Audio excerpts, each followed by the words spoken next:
New பிரான்ஸோட ஹார்ட்டா இருந்த கியூபெக்கை capture பண்றதுக்காக தான் இந்த பேட்டில் வந்து நடந்துச்சு. அப்போ பிரிட்டிஷ் ட்ரூப்ஸோட ஜெனரலா இந்த ஜேம்ஸ் வுல்ஃப் அப்படின்றவர் வந்து கியூபெக்கை கேப்சர் பண்ண ட்ரை பண்ணிட்டு இருந்தாரு. கியூபெக் வந்து ரொம்ப டிஃபென்சிவ்லி ஸ்ட்ராங்கா இருந்துச்சு. எல்லா பக்கமும் வந்து டாலான கிளிஃப்ஸ் வந்து இருந்ததுனால அவங்களால ஈஸியா அதை பிரேக் த்ரூ பண்ண முடியல. பிரிட்டிஷ் ஜெனரல் ஜேம்ஸ் வுல்ஃப் அப்பதான் வந்து ஒரு ஸ்ட்ராட்டஜிக்கான ஒரு டிசிஷன் எடுக்கிறாரு.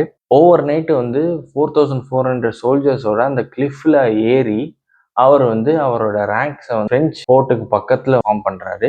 இதை வந்து பிரெஞ்சு ட்ரூப்ஸ் வந்து எதிர்பார்க்கவே இல்லை. அப்போ பிரெஞ்சு ஜெனரலா இருந்த லூயிஸ் ஜோசப் டி மோன்கால்ம் அப்படின்றவர் இதை எதிர்பார்க்கவே இல்லை. அண்ட் அவர் வந்து ரீஎன்ஃபோர்ஸ்மெண்ட்ஸ்க்கு வெயிட் பண்ணாம அவர் வந்து பேட்டிலில் வந்து இறங்குறாரு. அண்ட் வந்து இந்த பேட்டிலே என்டையரா 15 மினிட்ஸ் தான் நடக்குது. பிரிட்டன் வந்து ஈஸியா அந்த இடத்துல பிரான்ஸை வந்து தோக்கடிச்சிடறாங்க. 2 சைடு லாசஸ் இருக்கு. 2 சைடு ஜெனரல்ஸும் வந்து இறந்துடுறாங்க. ஆனா 5 நாளுக்கு அப்புறமா கியூபெக்கை வந்து பிரான்ஸ் பிரிட்டன் கிட்ட சரண்டர் பண்ணிடுறாங்க. இந்த பேட்டில் நடந்த அடுத்த வருஷமே வந்து மான்ட்ரியால் அப்படின்ற இன்னொரு முக்கியமான ஒரு சிட்டியையும் வந்து பிரான்ஸ் வந்து பிரிட்டிஷ் கிட்ட லூஸ் பண்ணிடுறாங்க.